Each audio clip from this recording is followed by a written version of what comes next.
Hi, I'm Hannah. Hi, I'm Abbi. And hi, I'm Alex. Yeah. And this is Spilling Ink. Yeah, welcome to the Epilogue, guys. The official final episode of Spilling Ink. The Ink Spill Podcast. The Ink Spill Podcast. As a little epilogue treat, we are joined by our lovely editor. Me and Hannah were just, before we started recording, acknowledged that this feels really weird to have the guest and Hannah inverted. Yeah. But this is Alex, Hello. who's been the mastermind behind all... I don't know, you greeting Hannah. He said, hello, Hi, Hannah. Hannah. Like, hello to the Hello. He's been the absolute genius behind editing all our episodes. Indeed. So, as a standard first question, we were going to ask, please, could you introduce yourself? Hi, I'm Alex. I'm the editor behind the Ink Spill Spilling In podcast and other technical bits to do with Ink Spill. So yeah, just love a bit of video and audio I do. So it's been my pleasure to obviously take all the beautiful musings and ramblings and all the cool guests we've had over the multiple seasons and make sure it cuts down into a nice little concise podcast that people can enjoy in their homes and on the YouTubes and whatnot. And yeah, just make sure it sounds good and looks good. Basically, yeah, it's been my little project. It's been fun. Do you want to talk about yourself a little bit? Would you want to know? I just Introduce yourself. but like Who are you? But like as an editor, or like, because obviously everything I do is completely irrelevant to you popping a podcast. So I don't really know how, like. Just talk about yourself a little bit. Oh, cool. From Birmingham. Very proud of that. I guess so. Yeah. I'm from Birmingham. Grew up in Birmingham and then moved up to Yorkshire for like work. I work in video games, so my 9 to 5 is that I make video games and work as a video game producer. But before getting into that world, I worked a lot in arts and do arts marketing and arts facilitation and like production of like theatre festivals and stuff. So I just guess I picked up a lot of different skills along the way. Kind of tied to that to do with audio and video and like project management that kind of turned into me doing stuff like making podcasts, making short films. I've done some work with like TV and made like poetry short films and stuff and made albums and other podcasts and things. So yeah, anything that's kind of digital media, I kind of love it. And like, I guess it goes back to being a kid. I was always just messing around on the internet on my laptop on YouTube and stuff and just figuring stuff out. And like, hey, turns out you can get paid for doing the same kind of stuff. So that's kind of what led me to doing stuff like this as well as my little 9 to 5 with the video game stuff. So yeah, that's me in a nutshell, I guess. Yeah, definitely. We've just been so lucky to that. Like, everything we've kind of needed, somehow you specifically seem to be able to do it. Like, I don't know, you have some kind of experience in every aspect of Ink Spill /podcast. So yeah, very lucky us to have you. We've said this, we talked about this in the last episode. This would not have happened without you. Yeah. Like, when we were thinking about the very first episode and like just how crazy long it was and how we just didn't even consider like the editing side of things. That was just us being completely naive, wasn't it? So we would not have got to this point without you, Alex. So you are like, our saviour. Our little hidden third that like... That's why, like, before this recording, you were a bit like, oh, do we need to do this? I was like, yeah, you've been part of the team. Like, I feel like as a team, we need to sign this off. Like, just because we've been front of house, like, literally backstage is as important, and it's nice to have this time with you to... And as I've also acknowledged, you have watched this podcast way more than we have. We've lived this podcast, but Alex has experience. Yeah, I guess it's always the way. Like, I like doing the kind of more behind the scenesy things. Like, I've done like theatre techie stuff and producey things. I like making things happen, but I don't need to be perceived all the time. But it's nice. I do appreciate the opportunity. But I guess it's always the way, as I'm sure you guys can relate to. Obviously, you both are writers and creatives, have done your books and novels and plays and things. Often when people see that, they only see the end product. They're like, oh, wow, that was a really good piece. They don't see the hundreds of hours behind you doing that process. And so a lot of digital creativity is a similar thing. They're like, you'll watch a silly TikTok, it's like, wow, that person looks hot or cool or a cool effect. And then you scroll on and that was like 10 seconds of your life. But for that person to get there was probably like multiple hours of like doing the shoot and planning it and the shots and the visual effects and the subtitling, like everything just takes up time. And I think it's a funny thing in the modern day that we kind of don't appreciate how much time goes into like what would be seconds of content. I don't like the phrase content, but I guess that's the modern kind of lexicon for it. But because in my opinion, it's all art, isn't it? Like video and podcasts, it's all art, it's all journeys and stories and experiences. But I guess with like the way we do social media, which I love a good TikTok or reel, I do, but it is content. It's supposed to be short, disposable, and you just like get past it. But yes, I still think it's art at the end of the day, and it's just cool to appreciate the time that goes into making that art. And I guess that's why I got into doing this, because I just was like, how do I do that? And then figured it out, and now I can do that. So yeah.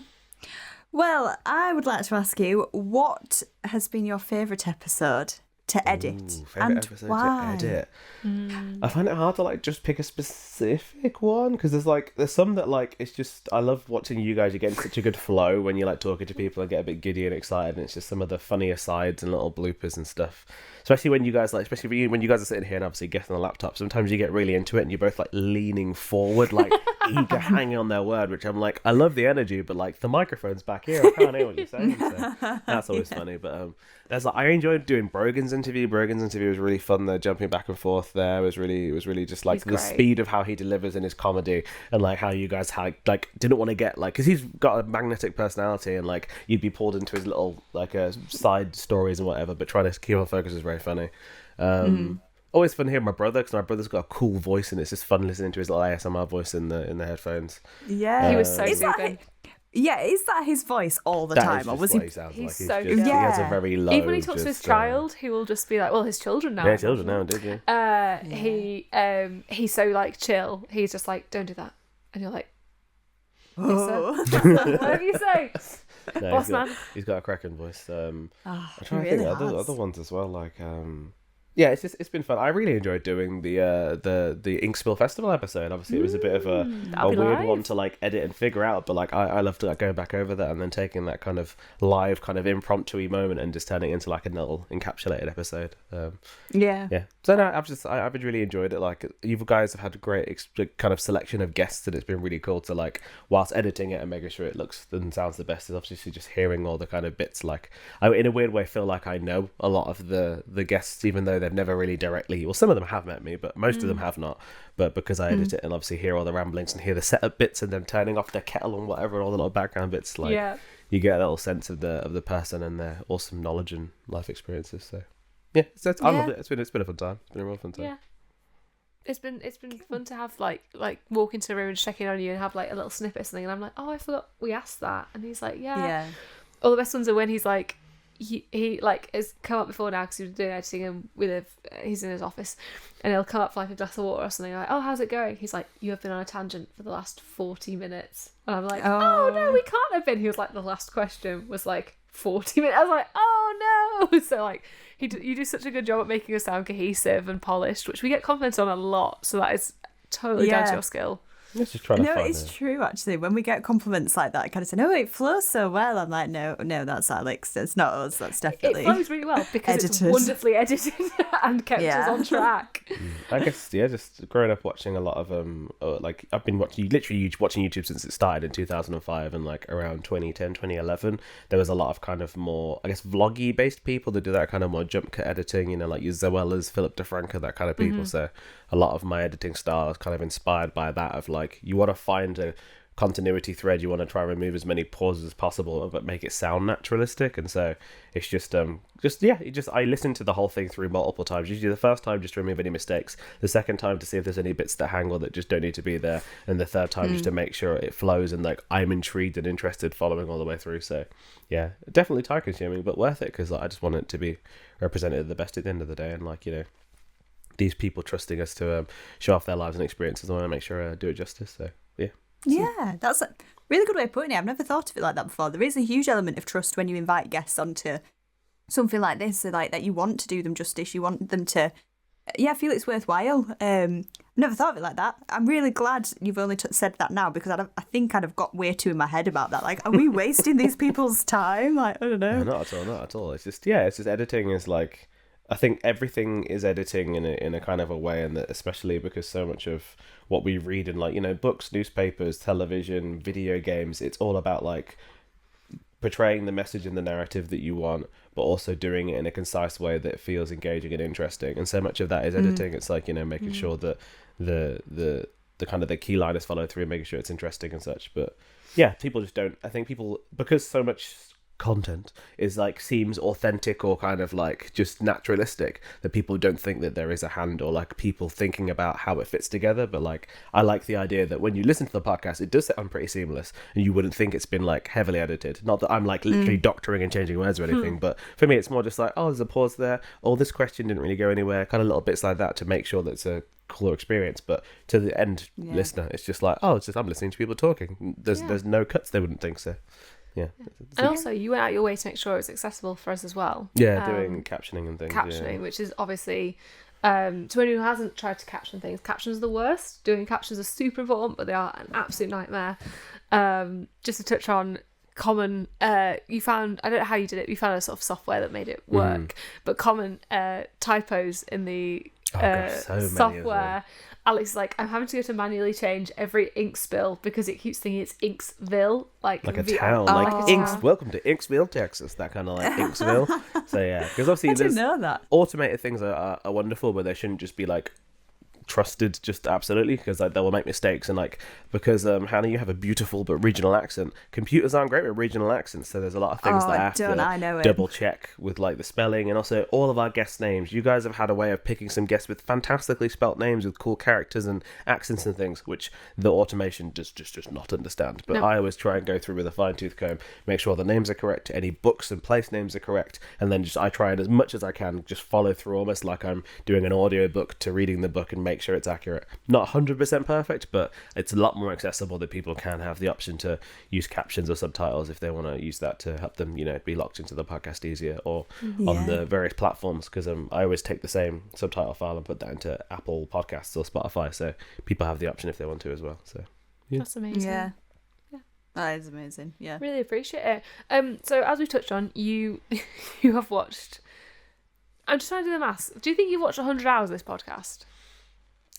I think obviously there isn't 100 hours of this podcast. Each episode's about like 40 minutes to an hour, and there's like 21 episodes by the time we finish it, I believe. Gosh, there's 21. I was naming it just in order, so like because 5, 10, 15, and there was 4, 9, and then in the bonus as well, and then the festival, 21. So 21 episodes. 21 episodes, Han. Because I watch every episode at least 3 times, and if I round and say each episode is about like say an hour of footage that I watch in total, except for episode 1, which was we believe 5 hours. A lot longer. But hey, you were figuring it out, so I can't. There's no shade. This is whatever, I guess 21 times 3 on average. Yeah, just about 100-ish hours, like maybe just under or just over. But I'm just rounding figures. Many hours. Let's make the last episode really long, Hannah, so he gets up to his 100. So you've watched a lot of hours. Yeah, a lot of hours. What do you think you've learned from this podcast? Because I know for those of people listening / watching, you're not a writer. No, not at all. But you are a creative person. Yes. So how do you think, is there any information that you feel has like influenced your creativity, or stuff that you can take away, or anything that you've learned that sort of supports your work? I've really enjoyed how obviously each season you guys did kind of focused on a different element going through, and also like following your different creative projects that you've been following and obviously updating on.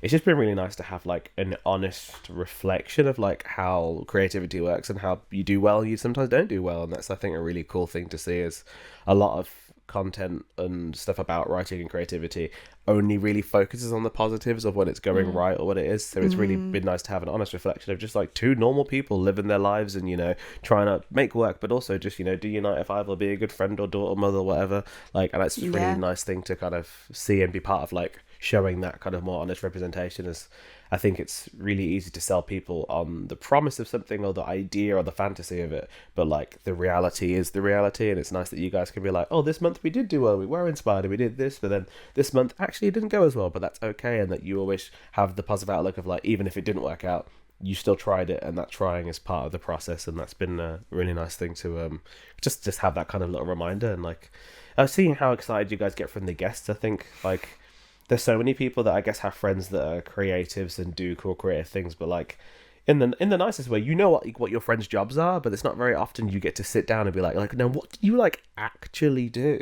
And so like it's really, really cool to like take all these different guests and people that some of them are friends and some of them are professionals and a mix of everything, but like really dig into like what makes them tick, how they think, how they wrote and did a thing, and like that's been really interesting, and that almost inspired me to just want to do that to my normal friends that even aren't creative. Like I've got some friends that work in the civil service, I got some friends that are chefs and stuff, and I want to sit down and be like, actually, like why did you do this? Like I know it's the thing you've done, but like it's always nice to look deeper and I guess just like figure out what inspires them to bring them to their kind of profession, as you can often take little tidbits and things that you can reflect into your own creativity and process, and that's always very useful. I always like to think I'm a bit of not a chameleon, I can't think of the right word, but like a bit of a copycat, that I love reading stories and watching interviews and documentaries and like biographies of seeing how people did things, as I always find really cool elements of like, oh, I could try that, or I think that's intriguing, and then I bring that into my process and see how it works. So yeah, this podcast has been a beautiful thing for that, of just seeing different people and how they make things. Yeah, I think it definitely, like, from my perspective, this podcast has very much just been about me being super nosy and just wanting to like learn about people and like ask questions that maybe, but you just would never ask them in a normal everyday setting, would you? So you can be a little bit, I don't want to say intrusive, because like that sounds disrespectful, but like actually ask the questions you've always wanted to, like, how the hell did you end up here? Like, that's amazing. Like, well done you, but what's the story there? So yeah, I completely agree with you. I think that's why I've enjoyed doing the podcast so much. Yeah, it's been good. It's been good, and it's nice to hear that like the things you've picked up aren't necessarily as practical. The things you picked up is more sort of emotional, like reactive to people, which is really nice. Having those conversations with your friends about what they're doing and where they're at is good for people's mental health as well. So I appreciate that. It's good life vibes. Yeah. Good life vibes. Yeah. You know what, you guys, you've been talking to me and asking me questions, but like this podcast, as you said, is about all three of us. So like some of the questions that you've asked to me, how about like reflecting back to yourselves? So like, I don't know, because like it's cool that you're getting my perspective, but also like this technically, I guess, will be the final episode. So it'd be nice for you guys to kind of... No, not technically. It will be the final. Well, there we go. It will be. There we go. Definitely for a while. So yeah, it'd be interesting for you guys to reflect and obviously maybe bouncing off what I'm saying. So I guess Hannah, ask Abby something. Go for it. Yeah. Abby. Hannah. What would you say has been your favourite episode to record and why? Oh, I love that. Wish I had a bit more time to prepare, to be honest. Favourite episode to record? I think the first one was great. Like episode 0, whatever you want to call it. That like faffing around together at the old flat and just like being so full of energy and beans and just being like, this is going to be amazing, and like feeling so energized and passionate, and like, we're not joking. I really do think it took like 4 or 5 hours. I think we recorded it twice and we also had like a big debrief in the middle. But the energy for that first one was just great, and like the fact people were so receptive to it when we went out, and we were like, oh yeah, we were onto something, this is good.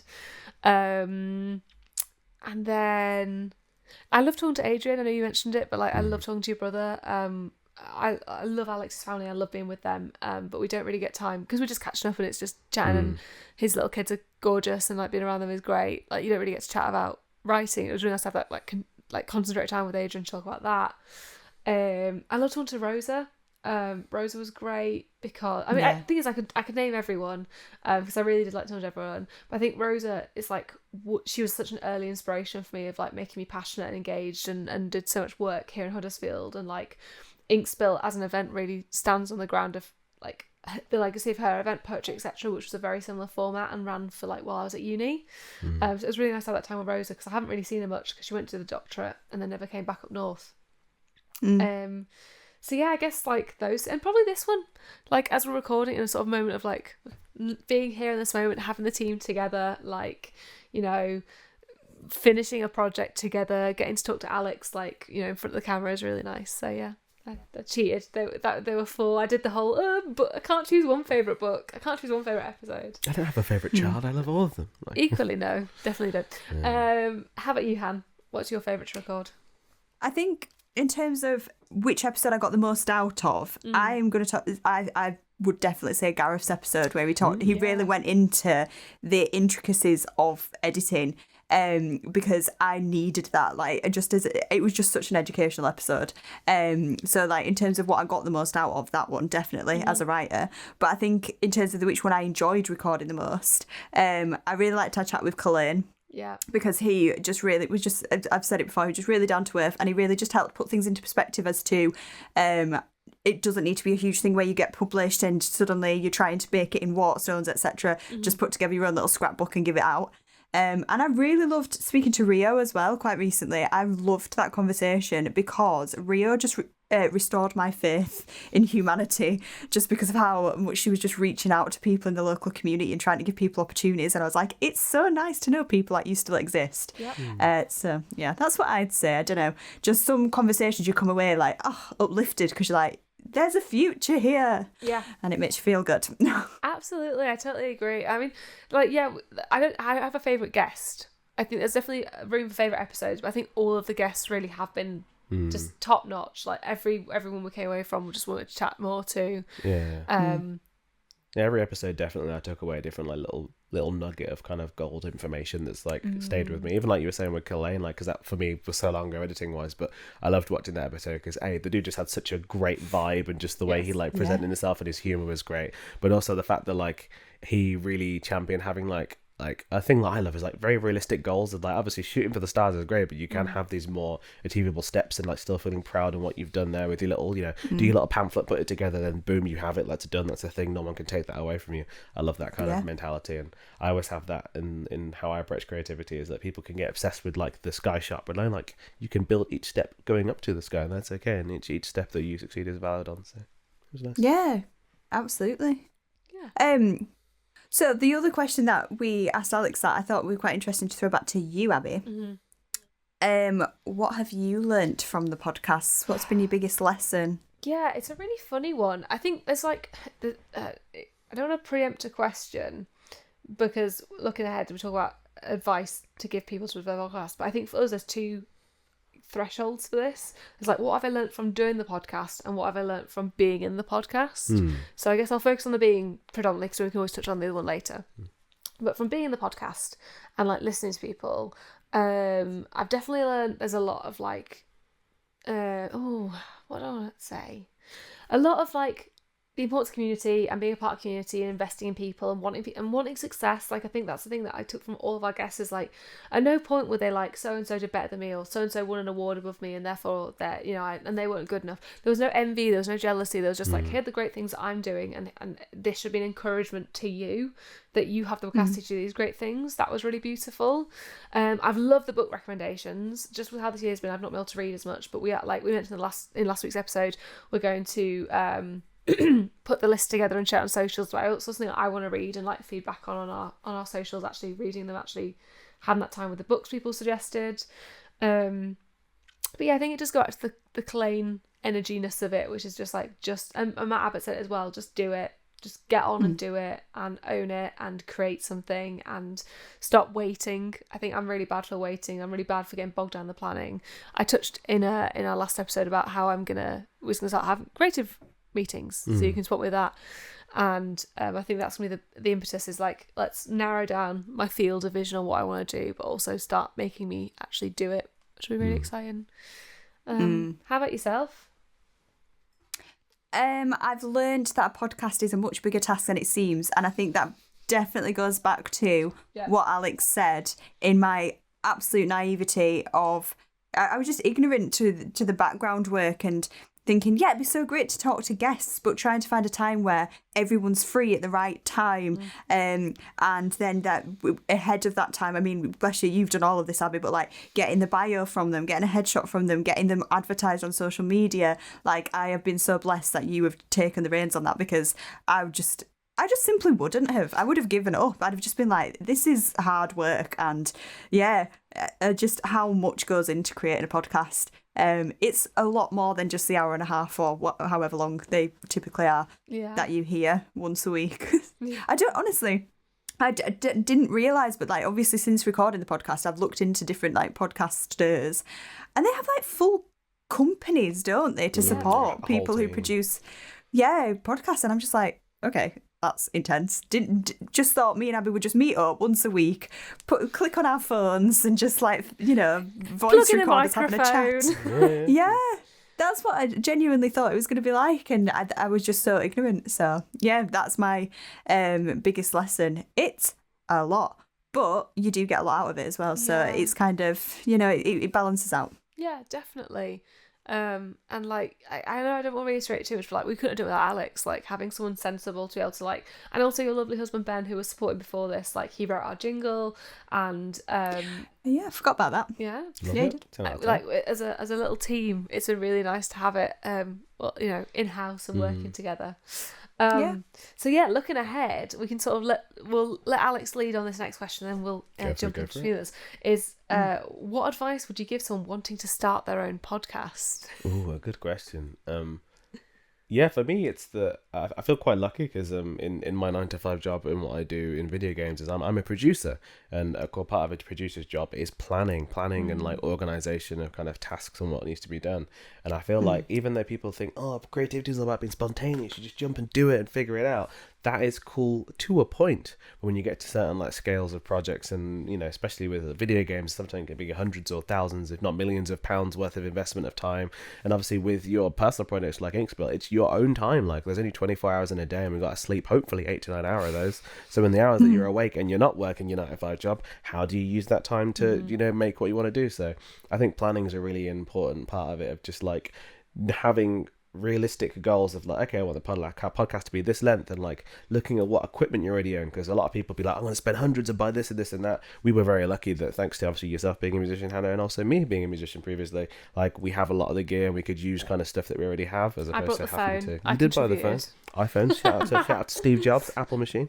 But yeah, it's just kind of stuff like that. Planning, looking at what resources you have, what time you have, like what energy you have available, and just trying to start off to aim for like a realistic goal that once you get used to and you get into the pattern of that, how you can expand and grow from that point, you know what I mean? So there's a lot of people I think with creativity be like, they see the cool TikTok podcasting people be like, I want to do that, and then they sink loads of money and loads of time, and it's like really hard to get there. Whereas if you set yourself a small goal of like, I want to do a little 10-minute thing, and then you figure out the 10-minute thing and it sounds how it does, and then you can make a smaller step of like, right, I need to upgrade the audio, or maybe a better camera, or maybe I'll try for a longer format, or maybe I'll have a guest, and you just do these little steps and build up and up and up, and it's that crescendo up. You learn so much more from doing it than just trying to go like, I'm gonna go straight to the top. Like I guess with this, like, y'all got to cheat a little bit, because obviously you can work on the experience that I've like done from podcasts and like formatting and doing these things before. But even with me, like my first podcast was like, I had a little kid's microphone from a toy thing. As a kid, I used to sit and record to cassette tapes of me just talking absolute nonsense. Like, I'm not even joking. I would record clips from BBC Radio 1 onto cassette, because it also had a radio built in.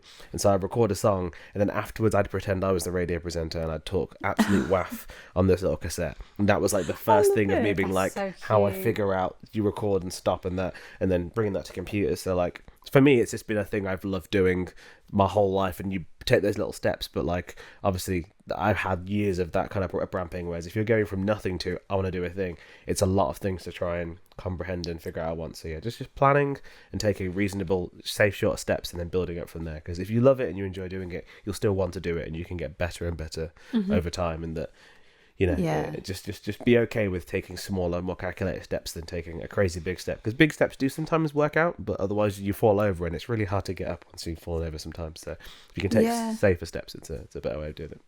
I think that's brilliant advice, because I think, like, it's going to always start out a bit shaky. If you listen to the first episode of any podcast, or watch the first episode of anything like on YouTube, it's never what it is 6 months down the line, is it? So you've got to kind of allow yourself to grow and like develop. I think that's brilliant advice. Yeah. You're not going to get perfection from the word go. No.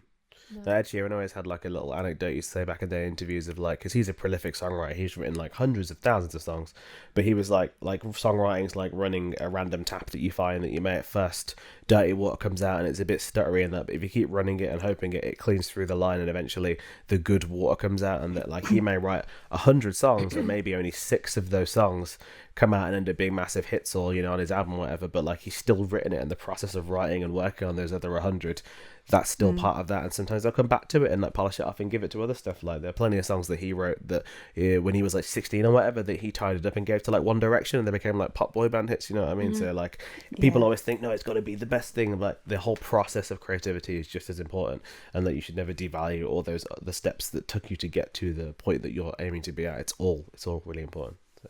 Yeah, I agree. That's really good advice. How about yourself, Han? What advice would you pass on to someone? I would probably say, and I didn't realise how crucial this would be, choose who you invite onto the podcast and who you host your podcast with very carefully, because I didn't realise just how much like it can sound very awkward if you've not got a good like bond with the person you're chatting to, if that makes sense. So like if you So for example, we've talked about in the last episode, me and Abby just naturally can converse, can't we? And it always feels quite natural. And like you said, we go off on these crazy tangents and stuff. But deep down, we just have a good connection that I think is quite enjoyable to listen to. But I've listened to some podcasts before where they've either invited a guest on, or like it's got two hosts that are like celebrity hosts, but they just would never be in a room together. Does that make sense? They would just never naturally be in conversation together.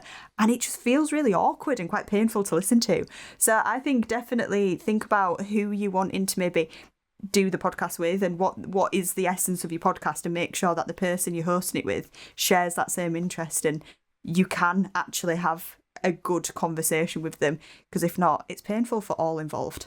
Yeah. I would say. Yeah. I don't know. I agree. What about you, Abby? Yeah. Oh, you've both done really good ones, to be honest. Also, I just love the fact that Hannah's like, make sure you basically hang out with a really great person, because you're welcome, Han. I've loved hanging out. No, it's been great chatting with you. Oh, I think there's like, I mean, it's a classic Abby special, but I think about accessibility. Think about how you want people to be able to listen to you. You know, we basically did the YouTube video so my nan could watch, because my nan is hard of hearing, and I wanted somewhere that she could watch us, and she's better with like lip reading and see expressions and having subtitles. And YouTube has done really well for us. We quite often sort of get about 50 views, which I think is pretty good for like a very, you know, we don't do any paid social because I've had time to do paid social. And like to hit, like, yeah, it's 50 people watching. That's like basically more than equal like room full of people watching us chat away, which is lovely. But yeah, don't alienate people who want to engage with your work. Like, there are simpler ways to add subtitles. You know, you don't have to do a full on, like we just record on the iPhone, like it's not doing anything sort of fancy recording. You know, we're very lucky that we've had someone say that the books are set, and I was like, no, they're a working bookshelf. Like, I have a lot of books. See, Alex is a reason to my addiction. Indeed. But like, just don't alienate people who want to engage with your stuff. Like, and this extends to like social media and stuff, like putting subtitles and captions and alt text and stuff. And I'm not saying I'm the best. I'm not saying like I do my best, but you know, I'm fallible and human. But yeah, just take the effort to like maximize your audience, because you know, the more people that watch you, the better, and more people than you think will use like accessibility stuff. And even though it does feel like a long-winded thing, do it. Sorry. Yeah. No, I'd completely get. I was going to say, like, you do definitely get a lot more engagement when people can see you, bizarrely, because that seems to go against what a podcast is. It should just be, you know, spoken, shouldn't it? But at the same time, yeah, I've definitely found the engagement definitely increases if it's recorded. So it is definitely more effort, but it seems to pay off if you want a successful podcast. So yeah, but it's also funny. Just that duality. It's funny though, because you there's so many episodes, I'm sure you can call this, where we forget we're being recorded and we'll talk away like this, and then there's suddenly this really funny moment we'll go, yeah, we'll just turn and smile. For those who are just listening, we'll just turn and smile at the camera, like we're suddenly like, oh yeah, we're being recorded, and it's really, it's like a correction. Well, on the very first episode we recorded, the camera freaked us out massively, didn't it? Do you remember? Like, because we were trying to have a conversation, like we'd converse absolutely fine, and then we'd press record on the phone, and all of a sudden we'd both like really clam up, and we'd be like really stiff and robotic because the camera really stressed us out.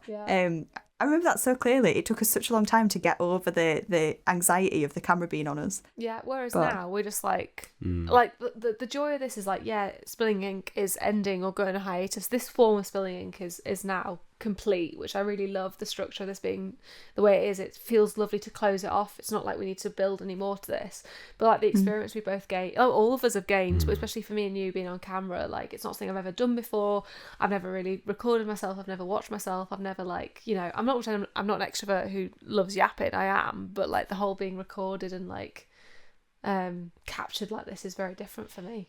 Actually, that's kind of the question I want to ask for you guys. So, like, he's taking over. I don't pretend to know like the full lore of like both of you, but like, I guess Ink Spill, both in the podcast and also the event, is kind of the first time you guys have like been, I guess, like hosts in that way. And obviously, you have a background in teaching, so I guess teaching is hosting in a way of like holding that classroom is a certain kind of performance. But like, how have you found like adapting and kind of growing as a host, both like in the sessions when you do stuff and also like to the digital guests? Because obviously, yeah, it's not a thing that either of you have like done as much before. Like, is it something that you, obviously Inkspill will carry on, but is it a kind of thing that you'd want to lean more into? Would you want to host other poetry things or host other events and podcasts, or is it just like you enjoy doing it for this, but like it is what it is? Like, yeah.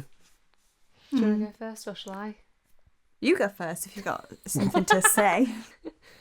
This is also a trend, is like, if I offer, Hannah will be like, you can go first. You can Do it. You go. So yeah, not something I've done before. Like, I did a bit of Amdram growing up, but like had sort of slipped off, and was sort of semi-performing poetry as we were starting Inkspill, wasn't doing loads. So I hadn't got a lot of experience, and I feel like the big thing for us is we make a real effort to make sure that Inkspill isn't about us, which is actually a really fine line to tread, because you also want to make sure that people know who to talk to when they want help and need support or if anything goes wrong. So it's been a really funny line to kind of tread, that we like, you know, the Inkspill like profile pictures on social aren't us, and we don't really share loads of pictures of us unless it's like something like wonderful's happened. But yeah, I've loved it. I definitely find that like it's something that I kind of have to go in and like, it's much like Brogan talks about, like putting on the persona and like performing your way through it. Like you're much louder and sort of more engaging and a bit more sort of like More animated. But it's definitely something I love it, because I'm a yappy little extrovert who just likes vibing with people and probably also is a bit too type A and likes being in control and being like, this is what's happening. But it's been a fab experience for me, and it's been lovely, and also like getting over being filmed, as Hannah mentioned earlier. So yeah. How about yourself? Yeah, I've had a slightly different experience, because I've been, like Alex mentioned earlier, I've been a musician since we started Wolf Trap when we were 17. Wow. And we played some pretty big gigs with like, not to be like up my own butt. I love your EP. It's fantastic. Awesome. Very good. We do like it. But yeah, and so there's been so many situations where I've had to put myself in front of a crowd, and unfortunately, even though I hated it, I was like the front woman, and it filled me with the most anxiety. Like I was just such an anxious wreck. I used to get the most crippling stage fright ever, because it really felt like all eyes were on me, and I had to kind of, oh God, Ben and Marley, who I am in that band with, pick the most stupid tunings. So in between each song, they'd be there like do do do do do do, like tuning their guitars and ukuleles, and I'd have to just like, you know, chat, and I'd be like, I've got a joke for you all, and you know, just like try to like engage the audience whilst they're in the background bumming like tuning the bloody guitars. Anyway, sorry, this is a tangent, but yeah, so I've kind of been used to trying to be like chatting, engaging, and my background is customer service, so I have literally since, again, very young age, had to charm customers, had to like, you know, get customers on side, you know, calm down situations if they're escalating. So I think I've always just had a real fascination with conversing with people. I love chatting to people and talking to people. So yeah, I think that's prepped me pretty well for the podcast and also Inkspill. And I think you kind of see that at Inkspill, because I spend the vast majority of my time just locked in conversations with people. And like you mentioned on the podcast, you have to literally drag me off the call at the end whenever we've got guests who I'm really like loving talking to, because I'm deeply invested in people. I'm really interested in people, and so I think the music side, the performance side has set me up for this and hosting this, because I'm just nosy. Yeah. I don't like, though, but I still find it really hard to host like the open mic. I love the fact that you step in and do that, Abbi, because I don't like kind of being like, come on everybody, it's the open mic time, let's see, you know what I mean? Hype man, the compare kind of energy. Yeah, and you're really good at that, whereas I like doing the workshops, obviously, because of my teaching background. I like doing that, and then I can kind of scatter around the room and like chat to people individually. I don't like being the show woman, and I never liked that as a musician either, so that kind of makes sense. It's nice that we kind of have that balance, and I can take one side, you can take the other. I was just going to say, I feel like we've really hit our stride with Inkspill, which feels sad because you're away from us for a while. I'm just like dislocating the knee now, aren't I? I'm just like, we've hit our stride. I'm like, now. Yeah, basically. No, it's true though. Like, I feel like we balance each other out really well. Like, we're like weirdly similar and weirdly different a lot of the time, but like we're really good at being able to, like, there's been a few Inkspills where you've come and you're like, I I don't want to be here tonight, like I am worn out, and I'll be like, cool, what do you need from me? Or and vice versa, when I've kind of like, I'm in a lot of pain tonight, and you're like, great, you sit down, here's what I'm going to do. But even just like say splitting the workshops, like I don't enjoy the workshops anymore. I feel like, you know, we're on Inksville 27, 28 this year, like that's, you know, 27 hours of workshops. Yeah. You know, but it's hard to keep it fresh. Plus festival time, like it's really hard to keep fresh. And I feel like, especially with how drained this year's been, I've not been able to like invest in going to workshops to get new ideas. So yeah, I feel like we just really like hit like the perfect balance with each other, and it's lovely, and it makes it so much easier to, like, you know, you talk about how we're finding it. I find it brilliant because I get to do it with Hannah, and that's really really nice. That's lovely. What can I say? You're great. As a random aside, Hannah, it was really interesting you kind of breaking down that your relationship to like kind of hosty, presenting, and being on stage, and it almost, at least how I interpreted what you said, it's like the line for you is substance, that if you have to be in kind of like a hosty, performancey space, if it's like that kind of hypey kind of showmany where you're kind of like filling space and time and connecting, because there's nothing like to lean on, that sort of makes you feel like but if you've got like your topic or your workshop or like even the song you're delivering and you've got that focus, then you're fine. But it's the bits in between that you're just like deer in headlights kind of thing, which is so interesting to see it like, I guess, explained so like clearly. Like I just never, like, because I've never really experienced stage fright. I mean, I guess I do get scared on stage, but like I love it. It makes me feel like I'm hyped and I'm like, let's go, I can do anything, I have so much power. Whereas like it's interesting to understand it from a different perspective and be like, oh, I get that now. Of like, yeah, I guess if there is no like, what is the objective ? That can feel like so like. You know. Yeah, so for example, if you asked me to introduce the next song, I could talk for hours on a stage about what inspired me to write it, how I came up with the melody, how I like, you know, how that song came to be, or a poem or a novel. But if you just put me on a stage and said, right, entertain these people, I'd just be like, like, what? Like, where do you go from there? Like, how do you, I don't know. I struggle to get into that kind of showman persona. Yeah, it's tricky. We're not all like Alex, who's just like a light switch and is like, go on then, which is I don't mind, I guess. It's just the vibing. And... I also think humour is so subjective, isn't it? And I find that the things I find funny, like, other people don't. And there've been so many times that I've just said something and it's just been like a lead balloon, and I'm like, it's gone down, like a lead balloon, and it's just stony silence, and I'm just like, but it's okay. Anyway. I truly believe that comedy is an audience of one, and as long as you find it funny, that's all that matters. Just commit to your bit and be you. And even if the actual joke is funny, the experience of you delivering it and how you react to it can become part of the humour, that people enjoy that even if they don't get the specific reference. So like, as long as you're happy. This is a key memo in our relationship, basically.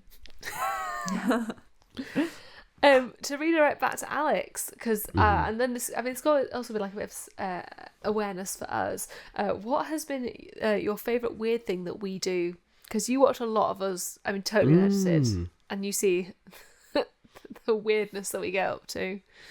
And also, when this episode goes live, hopefully we'll have the little blooper episode going up as a little Christmas present for people.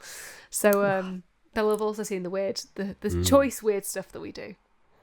There's just so many different bits. I think from Abbi, I love your little, like, it's the, I want to slurp from my drink, but I want to do it nonchalantly. But because you put so much effort into, like, trying not to be obvious in how you slurp, it kind of makes it more obvious. That's one of my favourite ones, of just, like, the little drink bits, like, how many times I had to just dip the audio, be like, go for a slurp, take out the audio section, back up. So for you guys at home, you would notice, but I'm an ASMR expert now of slurping. And then...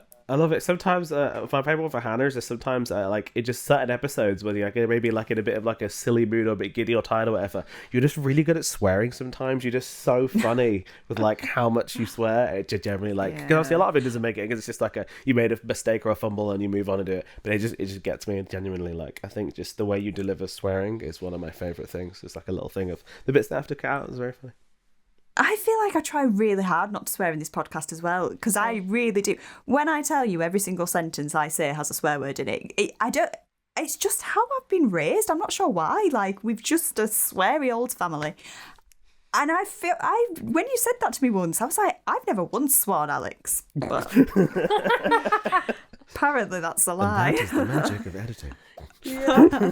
I didn't realise I do it so much because I'm very, very cautious as well that Abby's family watches this and your family are very like. I just want to be on my best behaviour. I love that because I know if my mum was listening to the episode, which I hope she will, Lisa, is that my mum was a prison chaplain for like 18 months and she always is like, there is nothing you can say that I haven't heard. Well, that's good. That's reassuring. Yeah, absolutely. One of my favourite bits that, again, the audience will have seen possibly in this blooper reel is how excited we clap in time.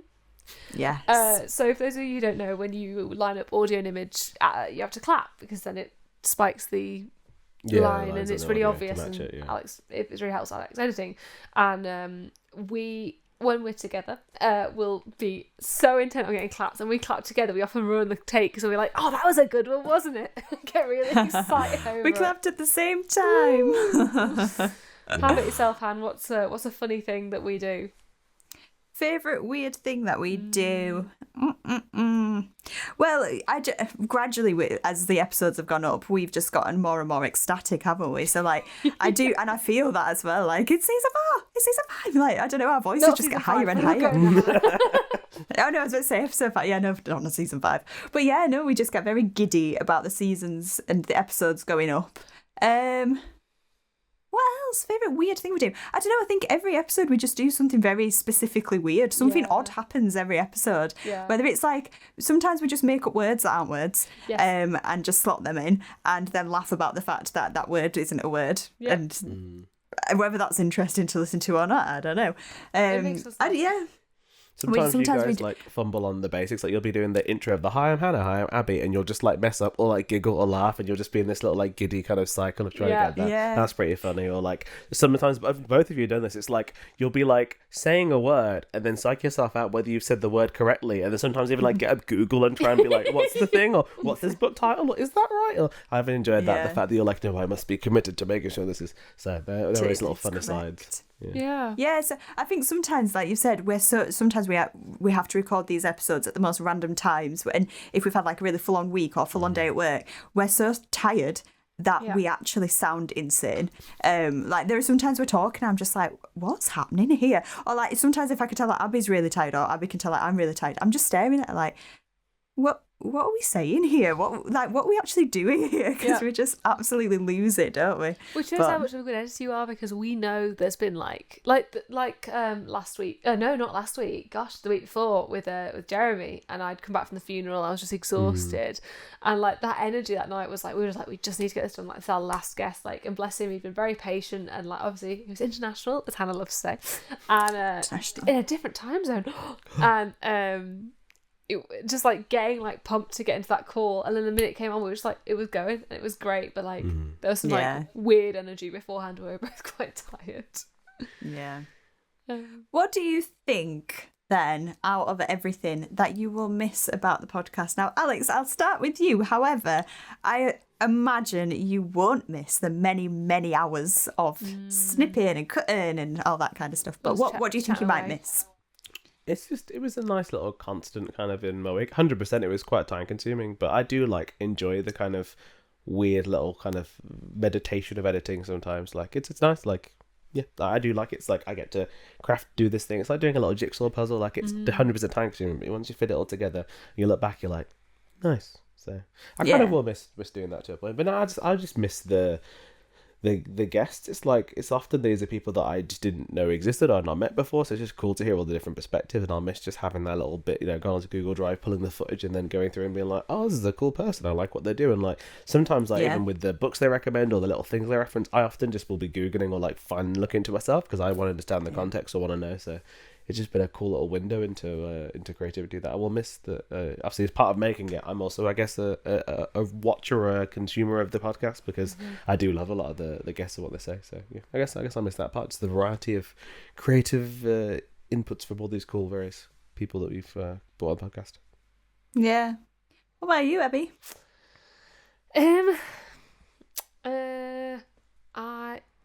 I will miss the time with you, Han. I really will. I've loved the fact that it worked so well, and the fact that it's been so natural. And even from the beginning, like we were awkward together, but we were in it together, and it's been a real team experience. I'll just miss, like before this, been doing Inksville for like 18 months, but we'd never shared work. We'd never talked about our work. We never touched on like our inspirations or like even just the fact that because we've been recording so often, we've talked a lot more about how our lives are doing, and like this year has been difficult. I guess that, to go back to the last question, that's a funny thing, is like every time being like, wow, we never thought we'd get this far, because this year has been a time.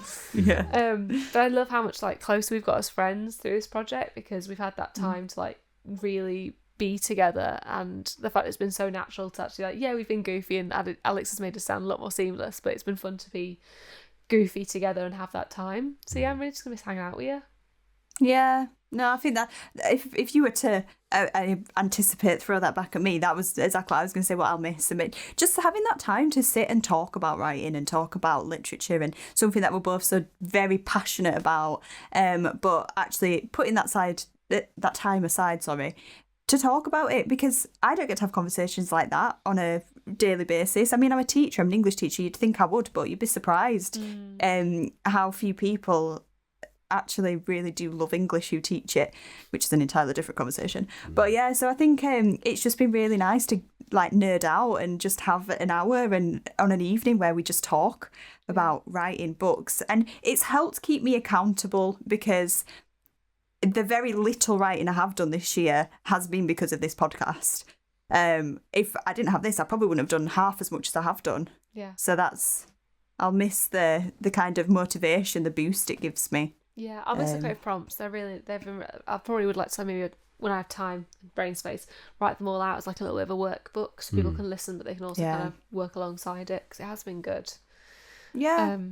But I'm also not going to miss it. I'm really glad we structured it like this, that this feels like a really wonderful way to end. Like it feels like a book. I was reflecting, I was like, it feels like we've done chapters, this has been a series, whatever you want to say, but it feels episodic, and now we get to like close it out. This is the epilogue. We're rounding it off, and it feels like a sort of full thing. It doesn't feel disappointing. It doesn't feel like it's been cut off soon. Yeah, I know exactly what you mean by that. It feels like the right time to wrap it up, because really, what else is there to say? We've gone through such the key stages of the creative writing process, and the only kind of future for this would be to just, like you said in the last episode, talk to more people from different like areas. But the core kind of essentials have been covered. Yeah. And we've talked to some really amazing people, and I think now I feel a lot more prepared and ready to like embark on a new project because of this.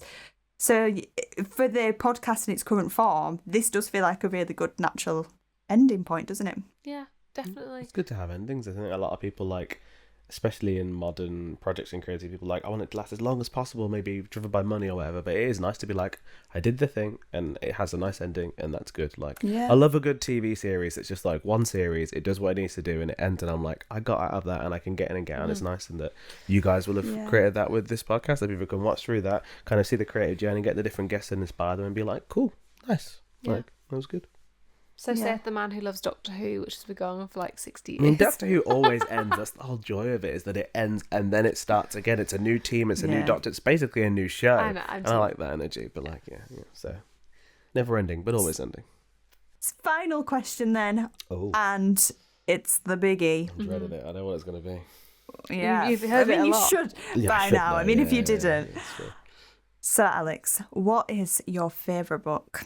I always find our favourite questions really hard. As soon as my brain, like, favourite film, favourite book, I now try and think of everything I've ever read or watched or seen and then forget all of it. But I think as a favourite book that I read in the past couple of years that I really enjoyed and stayed with me is a book called How to Ruin Everything by George Watsky. So George Watsky is a poet and a musician that I followed for many, many years. It's just originally a spoken word poet that kind of became a rapper and musician, and kind of more in the rapping musician sphere now, but still makes loads of poetry. And it's just a really cool book, kind of like a bit of like a memoir, a bit of a biography, a bit of like essays of just like different moments of his life and stories about like being young, because he started off like writing poetry, winning some poetry competitions, and then kind of doing tours around universities and kind of figuring stuff out, and then like, you know, living in an apartment with his mate. And it's these just cool little snapshots from across his life of like him figuring out creativity and things that inspire different songs and albums, and that I've always really enjoyed his work, because it's like both like technically so proficient in like the writing and the poetry in it, but then the music as well. He doesn't never really kind of like half-asses it. It's always like really well produced, being inspired by like different eras of hip hop, or even there's a beautiful thing which is called the Lovely Things Suite on one of his albums, which are 4 songs back to back. There's this beautiful kind of journey about like mortality and like depression and kind of just like life and existentialism through these 4 different chapters that have this like whole beautiful string arrangement that going along with it, and it's just like really, really cool. And I just enjoy the theatricality and like the kind of worlds that he creates through his words and his music. So yeah, someone that's always inspired me growing up, and that I really enjoyed this book, as it was really cool to kind of see behind the curtain, as it were, from like how he thinks the way he does and how he writes and why he does that. So yeah, How to Ruin Everything, essays by George Watsky. Amazing. Cool. I like that. Sometimes to progress, you've got to ruin everything, haven't you? Indeed. But you don't have to delete everything, Hannah. You can save it in a little file for later. Indeed. Maybe that's actually the biggest thing I've learned in this podcast. Yeah. Don't delete everything. Stop it. Backups are good, guys. Backups. Use Google Drive. Use the cloud. Honestly, backups are good, because even if you don't like it or value it now, in the future, when your perspective changes and you're an older, wiser person, you can still derive things from what was once written and done, and then evolve it into something new. So nothing is ever wasted. Like I said, the journey is important. That's what Hannah Montana said. It's the climb. I finally understand that song now. You know, but like Hannah Montana also said, everybody makes mistakes. Everybody has those days, and so everybody knows that. What I talk about, everybody gets that way. Exactly. Great. I loved Hannah Montana. Well, with that, we have wonderfully reached the end of the epilogue. Indeed. The final episode of the Spilling Ink podcast. Mm-hmm. Do you watch SpongeBob SquarePants? I love SpongeBob SquarePants so much. So, like, it always reminds me of, like, I don't know if it's one episode, but it's like Epilogue. Epilogue. It says that. 1 minute later. Can you insert that for us? Like a little towel card, a little epilogue. Epilogue. Yeah, I'll try and find it. Can you... Epilogue. Epilogues. I mean, it does. It's like every time you say epilogue, I'm like, that's what it makes me think of. I love that. Beautiful. Anyway, sorry to ruin that moment. It's okay. I felt like it was about to get really beautiful for a minute there. It was. Okay, but it still is. Thank you so much, guys. Thank you for inviting me on. Thank you for wanting me to be part of the epilogue of the podcast. Yeah, it's been an absolute pleasure to edit and curate this with you, to make sure that people can see this cool creative journey, and that look forward to doing future Ink Spill IRL things with you. So yeah. Yeah. Big thanks to you, Alex, for all your time and effort. Thank you. Yeah. Yeah. It really wouldn't exist without you, and it's so nice to have you on this last episode with us. It's nice to have us all together. A group chat where Alex is like, please can someone just tell me what you're trying to say here? And we're like, oh, we were talking about this. He was like, why? Big thank you to you, Hannah, for being such a wonderful friend to do this with and experience this with. It's been great. Yeah, and big thank you to you, Abbi, for just putting up with like my ramblings and madness. Just for actually, I would honestly say if it wasn't for you, I would have given up on this much earlier because of just how overwhelmed I've been. But you've kept me accountable, and you've said, no, we started this, we're finishing this, and we can say we've done it. You know, we've did it, and through the toughest year, you know, we've finished it. Yeah. And I would not have done that if it wasn't for you. I honestly would have thrown in the towel a long time ago. So, yeah, thank you. I'm glad I could drag you along kicking and screaming in a metaphorical sense. Definitely not really. But yeah, thank you so much to everyone who's been listening and watching and supporting. And please continue to. This podcast doesn't have to end here. It's reusable at your will. Go back to episode 1 now. Go back to episode 0 and listen to the really condensed 5-hour recording. Yeah. But yeah, I remember that after that first episode, you sent us this message, Alex, and you were like, guys, we need to sort this out. Like, it can't go on like this. And we were like, yeah, no, it's a good point. And he like sat us down in my old flat and was like, so here's what you need to do. And that's where that was our first introduction to the clap. Before that, you had no claps and you were just going in blind. Manually singing, because there are little tools to do it, but like they're not perfect. With the clap, I can get it aligned. So good audio, good video. There we go. But yeah, this is us signing off. Until the next time. Until the next time.